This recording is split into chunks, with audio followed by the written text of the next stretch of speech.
안녕하십니까, 알림이 황희두입니다. 영상 시작에 앞서 구독, 좋아요, 알림 설정 미리 부탁드립니다. 현재 유스타즈 시민 대나무 숲을 설치했습니다. 저에게 개인적으로 남겨주시는 의견들이 참 많은데 최대한 빠짐없이 챙기기 위해 원스톱 시스템을 구축한 겁니다. 미래 세대를 위한 건강한 문화 생태계를 만들고자 온오프라인으로 노력 중인데요.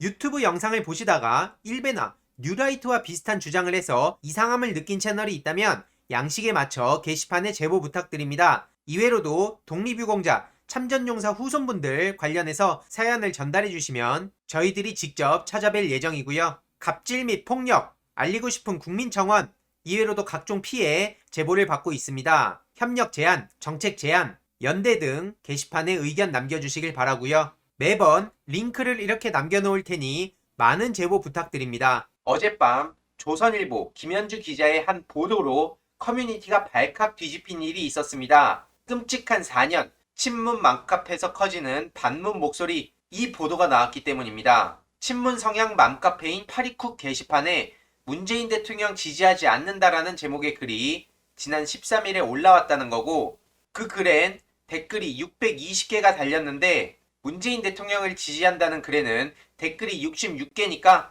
돌아섰다, 이런 논리인 겁니다. 이게 어떻게 그렇게 논리가 연결되는지 모르겠습니다만 아무튼 2주 전 문재인 대통령 지지하지 않는다는 이 글과 댓글로 파리쿡 커뮤니티 유저들이 다 돌변했다, 이런 논리인 건데요.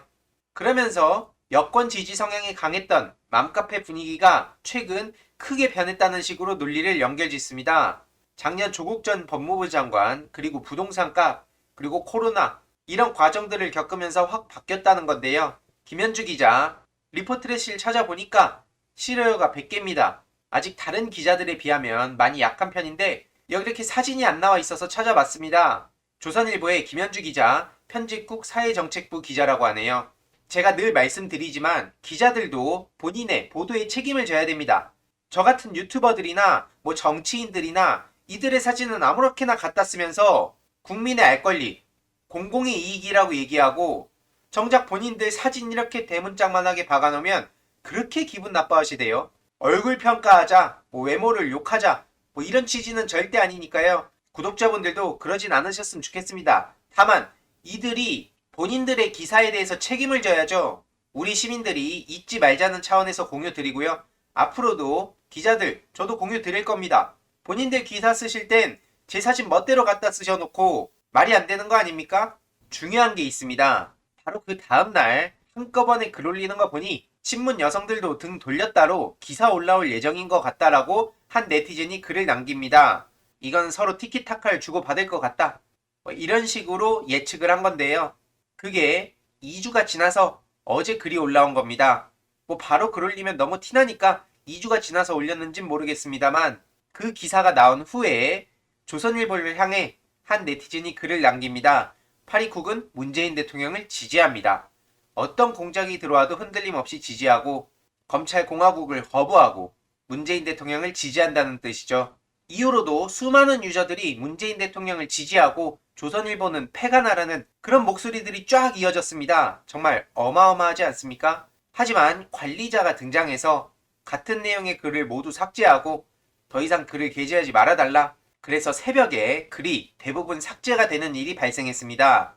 그러자 새벽에는 관리자도 너무한 것 같다, 이런 주장과 함께 다양한 제목으로 글이 올라오기 시작했습니다. 전략적으로 대처를 한 것이죠. 관리자에 대한 비판 댓글도 이어졌습니다. 왜 지우는 거냐? 하루라도 좀 놔둬달라. 가짜 헛소리 뉴스 보고 당하고만 있어야 되냐? 이렇게 공평하게 해달라는 댓글이 수십 개가 이어졌고요. 끔찍한 조선일보, 친문 맘카페에서 커지는 패감 목소리, 이것도 기사 내주면 안 되냐? 이런 건 절대 낼 리가 없죠. 그리고 관리자 또한 얼토당토 없는 글 올리고 여론 조성할 때 낄낄대는 글은 그냥 뒀는데 지금 왜 이 얘기든 지워버리는지 너무한 것 같다. 이 밤중에 왜 갑자기 관리하는지 모르겠다. 이런 반응들이 이어져서 발칵 뒤집혔습니다. 깨어있는 시민들 잘못 건드리면 어떻게 되는지 쉽게 알 수 있는 대목인데요. 정경심 재판부의 탄핵 요구 청원이 30만을 넘었다는 소식도 전해드리려고 합니다. 어제 밤만 하더라도 30만 명 육박이었는데 이렇게 많은 시민들이 특히 최근 나경원 불기소 관련해서도 크게 분노하지 않았습니까? 정경심 교수 표창장 관련해서 저렇게 얼토당토않게 여론 조성하고 심각한 범죄인 것처럼 몰아가고 이런 상황에 판사, 검사, 언론, 댓글부대 이들이 편먹고 목숨 걸고 덤비는 거 안 보이냐? 정부와 민주당을 향한 비판의 목소리도 있었지만 결국 답답함에 시민들이 직접 나서게 된 겁니다. 평소에는 각자 일상으로 너무 바빠서 이런 걸 하나하나 다 신경 쓸 수 없지 않습니까? 하지만 저들의 대놓고 하는 저런 만행들을 보면서 시민들이 총집결하기 시작했다는 겁니다. 코로나만 아니었더라면 진작 거리로 수백만 명이 모였을 테지만 코로나로 인해 온라인에서 이렇게 각각 목소리를 내기 시작한 거고요. 보시다시피 벌써 32만 명을 돌파했습니다. 어마어마한 속도 아닙니까? 이 기세대로면 50만은 물론이고 100만까지도 찍을 수 있지 않을까 생각해봅니다. 깨어있는 시민의 조직된 힘이 얼마나 무서운지 저런 자칭 엘리트들이 우리 시민들을 잘못 건드렸다는 것을 절대로 잊지 못하게 만들어야 됩니다. 민주당원 가입 릴레이도 어마어마하게 이어졌죠. 언론을 보세요. 추미애 치명상, 문재인 부담 불가피 이런 식으로 보도를 하고 있습니다. 윤석열 징계 부메랑, 청와대 16시간 만에 사과 참 진짜 대단하지 않습니까?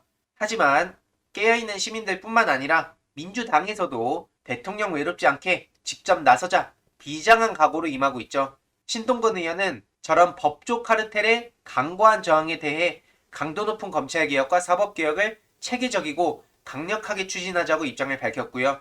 민영배 의원은 삼권분립 위반이라고 지적했습니다. 어제 영상으로도 다뤘지만 임종석 전 비서실장도 나섰고요.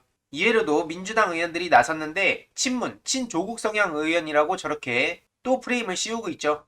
아무튼 김성환 의원, 김병기 의원, 김용민 의원, 김남국 의원 이외로도 민주당에서 검찰개혁에 화력을 집중하고 있는 상황이고 다음으로 언론, 사법개혁까지 준비를 하는 듯한 움직임을 보이고 있습니다. 네티즌들 또한 온라인을 통해 분노한 민심을 계속 전하고 있고요. 심지어 김두관 의원은 윤석열을 탄핵해야 된다. 검찰개혁 안 하면 대통령 안전도 보장을 못한다. 이런 목소리를 내기도 했죠. 그래서 국회에서 탄핵안을 준비한다고 하는데 이 정도로 민주당에서도 모든 걸 걸고 뛰어들고 있다는 사실을 쉽게 알 수 있습니다. 저런 반개혁 동맹 세력들을 맞서기 위해 우리 시민들도 각자 전국에서 모여서 목소리를 내고 있고 실제로 그 힘이 어마무시하다는 것을 꼭 아셨으면 좋겠습니다. 이번 내용도 유익했다면 구독, 좋아요, 알림 설정, 멤버십 가입 정말 큰 힘이 된다는 점 말씀드리고 싶습니다. 이번 내용도 주위에 널리 공유 부탁드립니다.